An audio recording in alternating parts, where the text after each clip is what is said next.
प्यारे बच्चों, कक्षा 10 के सामाजिक विज्ञान के अंतर्गत भूगोल विषय में दूसरा अध्याय वन एवं वन्य जीव संसाधन में प्रतिकूल कारक अर्थात वे प्रतिकूल कारक कौन से हैं जिनसे वनस्पति जात और प्राणी जात का ऐसा भयानक ह्रास हुआ तथा हिमालयन यव संकट में का अध्ययन करेंगे। तो देखिए, प्रतिकूल कारक, अगर हम अपने आसपास के वातावरण पर दृष्टि डालें तो हम जानेंगे कि किस प्रकार हमने अपनी प्रकृति के संसाधनों में परिवर्तन कर लिया है। हमें लकड़ी, छाल, पत्ते, रबड़, दवाइयाँ, भोज्य पदार्थ, चारा, खाद आदि प्रत्यक्ष अथवा अप्रत्यक्ष रूप से वनों और वन्य जीवन से प्राप्त होता है। अतः हम ही हैं जिन्होंने वन और वन्य जीवन को क्षति पहुंचाई है। भारत में वनों को सबसे बड़ी क्षति उपनिवेश समय में रेल लाइन, कृषि व्यवसाय, वाणिज्य, वानिकी और खनन क्रियाओं में वृद्धि से हुई है। स्वतंत्रता प्राप्ति के पश्चात भी वन संसाधनों के सिकुड़ने से कृषि का विस्तार महत्वपूर्ण कारकों में से एक रहा है।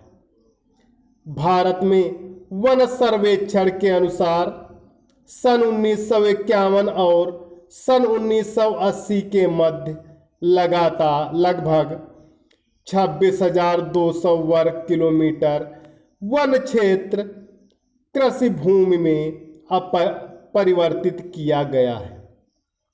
अधिकांश जनजातीय क्षेत्रों में, विशेषकर पूर्वोत्तर और मध्य भारत में, झूम खेती या फ्लैश और बर्न खेती के चलते वनों की कटाई का निम्नीकरण हुआ है। देखिए, क्या उपनिवेशी वन नीति को दोषी माना जाए? कुछ पर्यावरण विशेषज्ञों के अनुसार भारत के कई क्षेत्रों में संवर्धन वृक्षारोपण अर्थात वाणिज्य की दृष्टि से कुछ या एकल वृक्ष जातियों के बड़े पैमाने पर रोपण करने से पेड़ों की दूसरी जातियां समाप्त हो गईं। उदाहरण के रूप में सागवान के एकल रोपण से दक्षिण भारत में अन्य प्राकृतिक वन नष्ट हो गए और हिमालय में चीड़, पाइन के रोपण से हिमालयन ओक और रोडोडेंड्रोन वनों को हानि हुई है। वनों को सबसे अधिक क्षति बड़ी विकास परियोजनाओं ने पहुंचाई है। सन 1952 से नदी घाटी परियोजनाओं के कारण 5,000 वर्ग किलोमीटर से अधिक वन क्षेत्रों को नष्ट करना पड़ा था। यह प्रक्रिया अभी भी जारी है। इसके अतिरिक्त मध्य प्रदेश में 4 करोड़ हेक्टेयर से अधिक वन क्षेत्र नर्मदा सागर परियोजना के पूर्ण हो जाने से जलमग्न हो गया अर्थात जल में डूब गया। वनों के विनाश में खनन क्रिया ने भी महत्वपूर्ण भूमिका निभाई है। भारत के पश्चिम बंगाल में बक्सा टाइगर रिजर्व डोलोमाइट के खनन के कारण गंभीर रूप से संकट में है। इसके कारण वहां अनेक प्रजातियों के प्राकृतिक आवास को हानि पहुंची है और कई जातियों का आवागमन मार्ग बाधित हुआ है, जिसमें भारतीय हाथी भी शामिल है। अनेक पर्यावरणविद एवं वन अधिकारियों का यह कहना है कि वन संसाधनों के विनाश में पशुचारण और ईंधन के लिए लकड़ी कटाई मुख्य कारण है। यद्यपि इसमें कुछ सच्चाई हो सकती है, परंतु चारे और ईंधन के लिए लकड़ी की आवश्यकता पूर्ति मुख्यतः पेड़ों की टहनियाँ काटकर की जा सकती है, न कि पूरे पेड़ को काटकर। वन पारिस्थितिक तंत्र देश के मूल्यवान वन पदार्थों, खनिजों तथा अन्य संसाधनों के संचय कोष होते हैं, जो तीव्र गति से विकसित होती औद्योगिक अर्थव्यवस्था की मांग की पूर्ति के लिए बहुत आवश्यक है। ये आरक्षित क्षेत्र भिन्न भिन्न लोगों के लिए अलग अलग महत्व रखते हैं और विभिन्न वर्गों के मध्य संघर्ष के लिए अनुकूल परिस्थितियां उत्पन्न करते हैं। आगे देखें, हिमालयन यव संकट में। हिमालयन यव एक पेड़ होता है, चीड़ के प्रकार का सदाबहार वृक्ष होता है। एक औषधीय पौधा है जो हिमालयन प्रदेश और अरुणाचल प्रदेश के कई क्षेत्रों में पाया जाता है।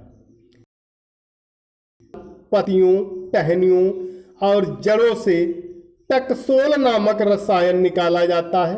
कौन सा रसायन निकाला जाता है? टकसोल। तथा इसे कुछ कैंसर रोगों के उपचार के लिए प्रयोग किया जाता है। इससे बनाई गई दवाई विश्व में सबसे अधिक बिकने वाली कैंसर औषधि है। इसके अत्यधिक निष्कासन से इस वनस्पति जात को संकट उत्पन्न हो गया है। गत एक दशक में यानी बीते हुए 10 सालों में हिमालयन प्रदेश और अरुणाचल प्रदेश के विभिन्न क्षेत्रों में यव के हजारों वृक्ष सूख गए हैं। भारत में जैव विविधता को कम करने वाले कारकों में वन्य जीव के आवास का विनाश, जंगली जानवरों को मारना व आखेट माने होता है शिकार, पर्यावरणीय प्रदूषण व विषाक्तीकरण और दावानल आदि सम्मिलित है। दावानल जंगल में लगने वाली आग को दावानल कहा जाता है। पर्यावरण विनाश के लिए अन्य मुख्य कारकों में संसाधनों का असमान विभाजन तथा उनका असमान उपयोग और पर्यावरण के रखरखाव उत्तरदायित्व में असमानता सम्मिलित है। सामान्य रूप से विकासशील देशों में पर्यावरण विनाश का मुख्य कारण अत्यधिक जनसंख्या को माना जाता है। यद्यपि एक अमेरिकन नागरिक का औसत संसाधन उपभोग एक सोमाली नागरिक के औसत उपभोग से 40 गुना अधिक है। इसी प्रकार भारत के 5% धनी नागरिक 25% निर्धन नागरिकों की तुलना में अपने संसाधन उपभोग द्वारा पर्यावरण को अधिक हानि पहुंचाते हैं तथा इन 5% नागरिकों की पर्यावरण रखरखाव में भी कोई भूमिका नहीं है। अब प्रश्न यह है कि कौन, क्या, कहां से और कितना उपभोग कर रहा है। तो प्यारे बच्चों, आज इस वीडियो में इतना ही। सभी विद्यार्थी जो आज पढ़ाया गया है उसे अपने शब्दों में लिखकर होमवर्क वाले ग्रुप पर अवश्य डालें। धन्यवाद।